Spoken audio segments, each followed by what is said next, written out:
কখনো ঠিক মুখের আড়াল হাজারো মুখোশ, সব চরিত্র কাল্পনিক।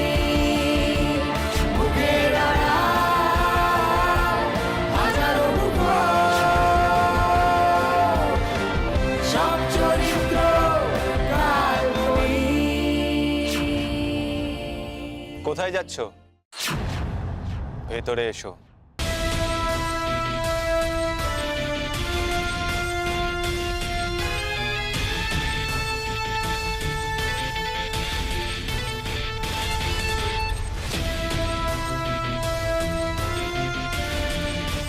ও হচ্ছে আমার সবচেয়ে আদরের ছেলে,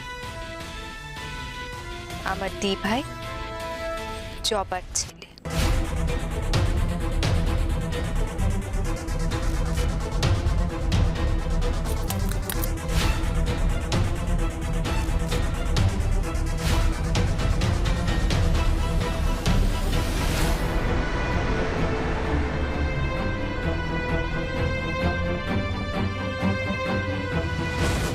আরে এই মেয়ে, হ্যাঁ কোথায় যাচ্ছ? চোখে দেখতে পাচ্ছ না আমার ছেলে দাঁড়িয়ে আছে? ধাক্কা লাগবে না?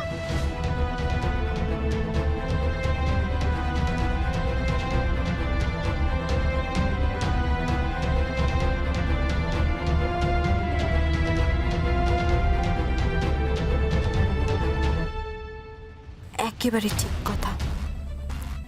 এতদিন তো চোখ বন্ধ করেই ছিলাম, তাই দেবের আসল চেহারাটা দেখতে পাইনি। আজ তো আর চোখ বন্ধ করেও দেখতে পাই না যে দেব একটা ভালো মানুষ। দেব যে আপনাদেরই মতো খারাপ মানুষ, আমার বাবার খুনিদের একজন, আমার বিশ্বাসের খুনি। আরে কি অদ্ভুত মেয়ে, দেখো কথা কানে যাচ্ছে না? হ্যাঁ কি বলছো বলো তো মনে আছে? মারি বলছি, আরে চালাচ্ছ না, কান বেড়া হয়ে যাচ্ছে। দেখ মল্লিকা দেখ, এতক্ষণ বাজে বকবক করছিল, এখন তো কানেও শুনতে পারে না রে। কিরকম মেয়ে এনেছিস তুই? এর পেছনে চিল্লাতে চিল্লাতে তো আমাদেরই গলা ব্যথা হয়ে যাবে।